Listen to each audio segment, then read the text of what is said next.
Welcome to the Poor Man's Gourmet Kitchen, where we share gourmet recipes at a low-budget wonder. Now check this out. Make sure you're prepared this holiday season and download my new ebook, Thanksgiving Side Dishes and Casseroles.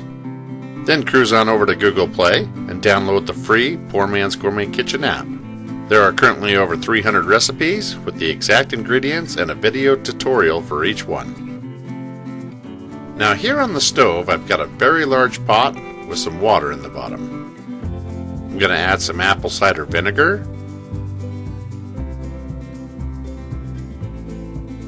brown sugar,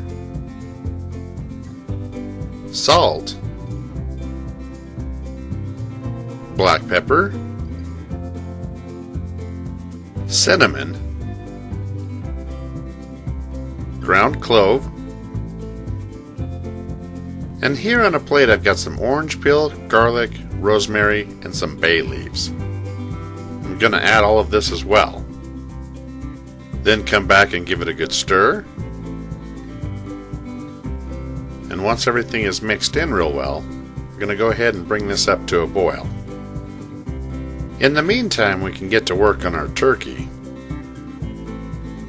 You should remove the cuffs from the legs.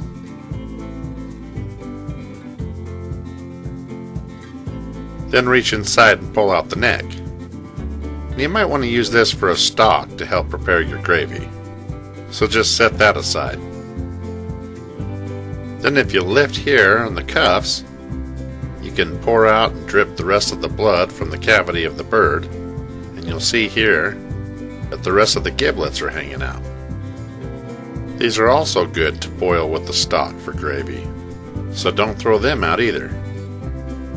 By now the brine should finally reach a boil. You want to go ahead and remove it from the heat, and you can wait for it to cool down, or you can go ahead and add a few pounds of ice. Either way, this recipe does require more water, so you can just add cold water if you'd like instead. The important thing is to get this stirred and mixed thoroughly until that ice completely dissolves, or the cold water completely infuses and merges with the former. The last thing you want to do is brine your turkey in hot brine. We're not cooking it. We're marinating and infusing the bird with flavor, so touch it with your finger and make sure that it's gotten to room temperature. Then you know you're okay to set your bird.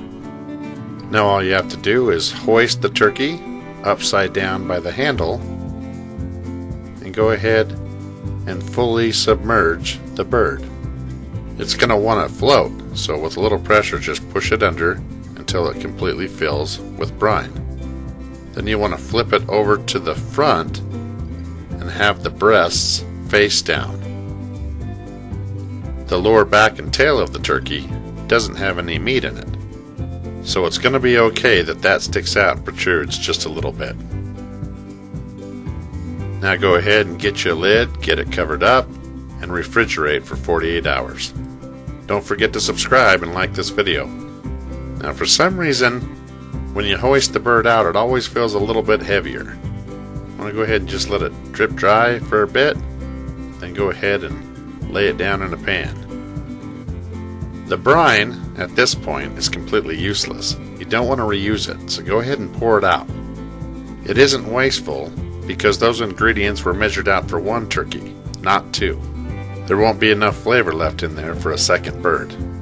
Plus you don't want to mess with bacteria and all that other garbage. So clean out the pot, put the turkey back in it, give it a good rinse with water, get all that salt off there so it doesn't ruin the roast. At this point, you're ready to move to the next stage because you now fully have a brined turkey.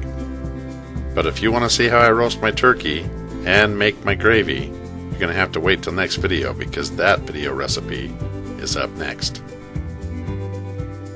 And there you have it. Turkey brine right here in the Poor Man's Gourmet Kitchen. Thank you for watching, and be sure to stop by PoorMansGourmetKitchen.com for more recipes and exact ingredients.